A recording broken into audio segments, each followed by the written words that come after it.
আমার এইখানে এখন এখানে কি আসতেছে ভেজিটেটিভের ক্ষেত্রে আমরা অনেক রকমের ভেজিটেটিভ বৈশিষ্ট্য খুঁজে পাওয়া যায়। একটা কিরকম ন্যাচারাল ভেজিটেশন বা ভেজিটেটিভ রিপ্রোডাকশন, আরেকটা কি আছে সেখানে কতগুলো সেগমেন্ট আছে, আরেকটা কি আর্টিফিশিয়াল। ন্যাচারাল এবং আর্টিফিশিয়ালের মেন পার্থক্য কে বলতে পারবেন? It is exactly by the name. Artificial হচ্ছে গ্রাফটিং দ্বারা হয়, আর যেটা মানে ন্যাচারাল সেটা হচ্ছে কোনো ডাল যদি ভেঙে কোথাও পড়ে যায় ওখানে যদি নিজে নিজে হয় সেটা হচ্ছে ন্যাচারাল। তার মানে কি ন্যাচার হচ্ছে কি, ইট ইজ এ কি ফান্ডামেন্টাল ন্যাচারাল প্রসেস, এটাতে কি নেচার এটাতে ইনভলভ। আর আর্টিফিশিয়াল, হ্যাঁ সেটা কোনটা হবে? That is actually there should be an man made কি, ম্যান মেড অথবা কি অন্য কোনো একটা মিডিয়ার হেল্প থাকবে। লাইক মানুষ হচ্ছে ম্যান মেড, মিডিয়াটাকে মানুষ এই কি রিপ্রোডাকশন করতে সাহায্য করছে।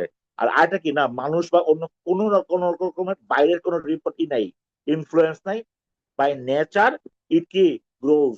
এটা এটা যে কোনো একটা বডি পার্টস থেকে হোক, বাট ন্যাচারাল প্রসেসে হয়ে গেছে। লাইক গাছ বনের মধ্যে যে সকল গাছগুলা রিপ্রোডাকশন হচ্ছে, মানুষ অথবা অন্য কোনো প্রাণীর কোনো ইনভলভমেন্ট নাই, ঠিক আছে। এটা আমাদের কি ন্যাচারাল ভেজিটেটিভ রিপ্রোডাকশন এবং কি আর্টিফিশিয়াল রিপ্রোডাকশনের মধ্যে পার্থক্য। এনিওয়ে, আমরা যাব কি এখন, আমরা আরো ডিগ ডাউন করব। First vegetative reproduction, vegetative reproduction কি আছে? একটা ন্যাচারাল যেটা আছে সেটা হচ্ছে কি, যেহেতু ভেজিটেটিভ কি হচ্ছে বডি পার্ট থেকে ক্রিয়েট হবে, তা ন্যাচারালি বডি পার্ট থেকে কি কি ক্রিয়েট হয় আমরা এটা দেখবো, ঠিক আছে। আচ্ছা, তিন ধরনের কি আছে, তিন ধরনের ভেজিটেটিভ ন্যাচারাল রিপ্রোডাকশন আছে। স্টিগমা বা সেগমেন্টেশন মানে কি, সেগমেন্ট হচ্ছে পার্ট, সেগমেন্ট মানে কি বাংলা হচ্ছে পার্টস বা খন্ড খন্ড অংশ। তারপরে কি, যদি একটা উদ্ভিদ চিন্তা করি, একটা প্লান্ট চিন্তা করি, তার কি আছে? স্টিম আছে, তার কি আছে বল, রুটস আছে, তার কি আছে ব্রাঞ্চ আছে, তার সাব ব্রাঞ্চ আছে, আছে কি লিভস আছে। এই যে বিভিন্ন অংশের যে থেকে যদি কোনো রিপ্রোডাকশন হয়, দ্যাট ইজ কি স্টিগমা, বা বিভিন্ন বডি পার্টস বা খন্ড খন্ড অংশ থেকে সেখান থেকে কি হয় রিপ্রোডাকশন হচ্ছে। দ্বিতীয় কি আছে, থ্রু দ্য রুটস, মানে কি মাটির নিচে যে রুটস গুলো আছে সেই রুটস থেকে রিপ্রোডাকশন হয়। তিন নাম্বার কি, মডিফাইড স্টিম। স্টিম মানে কি বাংলাতে কাণ্ড বা একটা গাছের যে সবচেয়ে কি যেটা যে হোল্ড করে থাকে লম্বা লম্বি যে অংশটাকে এটা স্টিম বলে। এবং সেই স্টিমটাকে মডিফিকেশন হয়ে যেই ধরনের কি হয় রিপ্রোডাকশন হয়। তিন ধরনের, কি কি, সেগমেন্টেশন যেটাকে বলা হয়, তারপরে থ্রু দ্য রুটস, একটা কি আছে মডিফাইড কি স্টিম, ঠিক আছে। মডিফাইড স্টিমকে আমরা আবার কি বিভিন্ন রকমের ভাগ করে দিয়েছি, ঠিক আছে। আচ্ছা বলতো, সেগমেন্টেশনের উদাহরণ কি আছে?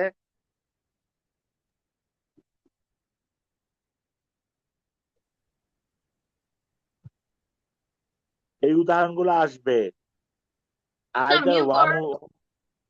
হ্যাঁ ওয়ান ওয়ার্ড কোশ্চেন হয় আসবে, অথবা আসবে হচ্ছে কি তোর আরে এমসিকিউ হিসেবে আসার সুযোগ আছে, বলে দিবে এই আইদার বলবে একটা উদাহরণ দিয়ে বলবে কি এটা কার কোন ডিপার্টমেন্টে পড়ছে। লাইক সেগমেন্টেশন একটা উদাহরণ কি আছে বলতো? স্যার স্পিরো গেরা, আরেকটা হচ্ছে মিউকর। স্পাইরোগাইরা, আর কি আছে মিউকর। মুকর নাকি মিউকর, তাই না? মুকর অথবা মিউকর যেমনি উচ্চারণ করিস, ঠিক আছে। Yes sir. এই যে এরকম, তারপর থ্রু দ্য রুটস কি আছে, sweet potato. Sweet potato.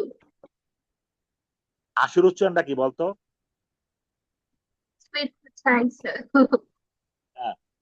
Sweet পোটাইডো, পোটাইডো। হ্যাঁ, এটা যে ইউএসএ তে জাস্ট পোটাইডো উচ্চারণ করবা, ইংলিশে জাস্ট পোটেটো। ইংল্যান্ডে ইয়েস। পোটেটো, হ্যাঁ, আর মানে ইউএসএ তে পোটাইডো। পারলে না খাইয়াই ফেলাইছে অর্ধেক শব্দ, এরকম অবস্থা পটেটো। ইউএসএ, ঠিক আছে। আর রূপান্তরিত মূল বা মডিফাইড স্টিমের উদাহরণ কি আছে? অনেক উদাহরণ, মানে বাকি যা উদাহরণ দেখবি সবই স্টিমের, বাদাম টাদাম যা আছে, কচুরি পানা টানা যা, ঠিক আছে। এখন ইয়েস। আমার মনে হয় না যে তিনটা স্টিম এত বড় দরকার। কারণ বললাম না যে যেটা কি, যেটা ভেজিটেরিয়ান হয় কি স্টিম থেকে, রুটস থেকে, সেটা কি হবে থ্রু দ্য রুটস। উদাহরণ কি, পটেটো, সুইট পটেটো, যেটা কি দেহের বিভিন্ন পার্টস থেকে হয়। হ্যাঁ, লোয়ার প্ল্যান্টস এর ক্ষেত্রে দেখা গেছে যেগুলা, সেটা কি আছে, কি সেগমেন্টেশন। আর মডিফাইড স্টিম যেটা আছে এটা আমাদের বেশি ইম্পর্টেন্ট। মডিফাইড স্টিম কারণ এটারই কাইন্ড অনেক বেশি। ঠিক আছে, মডিফাইড মানে কি, স্টিম মানে কি, আমি যত রকম ম্যাক্সিমামই ভেজিটেটিভের রিপ্রোডাকশনের ম্যাক্সিমাম সেগমেন্টে আসছে মডিফাইড স্টিম। স্টিম মানে কি, তার যেরকম মূলা, গাজর, এগুলো একটা steam.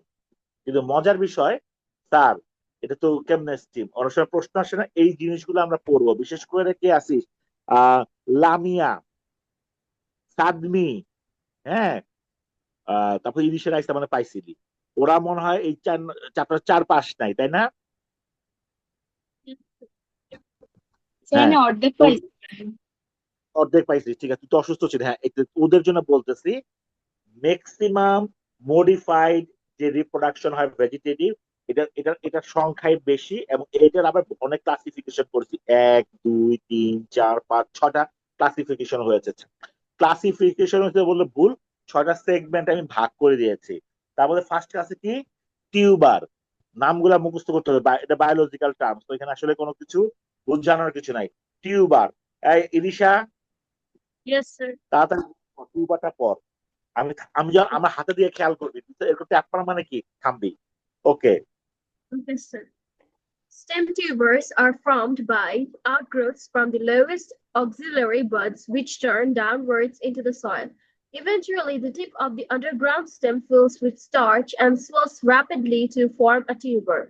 Tubers is distinguished by their form, origin, and the presence on their surfaces of scale, leaves, and auxiliary buds, which form the eyes. From each eye, an individual plant grows. For example, potatoes. এখন দেখ কি বলেছে, lower portion মানে কি, একটা উদ্ভিদের নিচের দিকে যে অংশগুলো থাকে। একটা উদ্ভিদের নিচের দিকে কি থাকে, রুটস থাকে আর স্টিম থাকে, তাই না? তা আমি তো রুটস নিয়ে কোনো আলোচনা করতেছি না, রাইট? আমি আলোচনা করছি মডিফাইড স্টিম নিয়ে আলোচনা করবো এখন। তো একটা উদ্ভিদের স্টিম যেটা লোয়ার পোর্শন থাকবে, সেইটা যদি কোনোভাবে কি হয়, মানে বিশেষ আকার ধারণ করে, এবং কি বিশেষ আকার থেকে আরেকটা মানে কি স্থিতি কোন রকম ক্রিয়েট হয়, সেগুলোকে সাধারণত আমরা বলবো এই ক্যাটাগরিতে। তো মজার বিষয় হচ্ছে, আলুর কথা যদি চিন্তা করিস, পটেটোস, বলতো পটেটো সাধারণত থাকে কোথায়, মাটির উপরে না মাটির নিচে?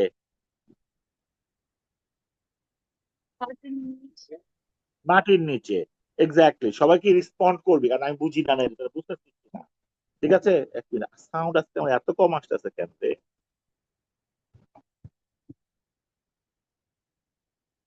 এখন দেখ, হ্যাঁ, যে সকল স্টিম গুলা মাটির নিচে কি স্প্রেড হয়ে বংশ বিস্তার করবে, সেটাকে বলবো আমি টিউবার। এখন টিউবার কি, টিউবারের মধ্যে নিচে লোয়ার স্টিমের কোনো একটা অংশ স্ফীতি ঘটবে বা কি ফুলে যাবে। তার মূল কারণ কি, কারণ প্রত্যেকটা উদ্ভিদেরই, যেমন আমরা বাসার মধ্যে এটা বলেছিলাম, সব প্রতিদিন কি চাল কিনি, প্রতিদিন ডাল কিনি, 100 গ্রাম 10 গ্রাম করে কিনে কিনে কি রান্না করি? না, আমাদের নিয়ম কি, আমরা বাসার মধ্যে আইদার উইকলি অর কি ফোর্টনাইটলি অথবা মান্থলি প্রোডাক্ট কিনে রাখি, গ্রোসারিজ কিনে অথবা সবকিছু কিনে, দেন আমরা কি করি, দেন আমরা ওটাকে প্রতিদিন হিসাবে ইউজ করতেছি। তার মানে কি, জমিয়ে রাখা হচ্ছে কি একটা বৈশিষ্ট্য আমাদের, কি ম্যান মানে কি প্লান্টস অথবা কি এনিমাল কিংডমের একটা বৈশিষ্ট্য, খাবার মজুত রাখা, তাই না? গাছেরও একটা বৈশিষ্ট্য হচ্ছে যে তার যেটা এক্সেসিভ ফ্রুট থাকে মানে কি, সে খাবার ক্রিয়েট করলো, কি করবে, এক্সেসিভ ফুডটাকে সে কোনো না কোনো জায়গায় স্টোর করে রাখে। তো কিছু কিছু উদ্ভিদ আছে, তার বৈশিষ্ট্য হচ্ছে সে কি, এই খাবার গুলা স্টিমের কি লোয়ার পোর্শন, ওই জায়গাটা কি করে, স্টোর করে। তো একটা জায়গায় যখন খাবার রাখবি, তো সেটা স্পেস ক্রিয়েট করবে না? স্পেস ক্রিয়েট করবে কিনা? Yes, sir. হ্যাঁ বা না, কিছু বল, খালি তুই রিসাই Yes, বলিস। sir. সবাই চিল্লাই বলবি ক্লাসের মতো, ইয়েস স্যার। ঠিক আছে? তার মানে কি লোয়ার পোর্শনে যখন কি হবে, ফুলে যাচ্ছে বা একটা বিশেষ আকার ধারণ করতেছে। তো মজার বিষয় হচ্ছে আকার ধারণ করলো, আকার ধারণ করলে কি রিপ্রোডাকশন হয়ে গেল? না। তো আকার যখন সে স্থিতি হয় বা ফুলে যায়, বিশেষ আকার ধারণ করে, এবং সেই আকার গুলো কি করে বিভিন্ন খাঁজ, মানে কি একটা কি পুরা গোল আলোকে একটা গোল হয় এরকম?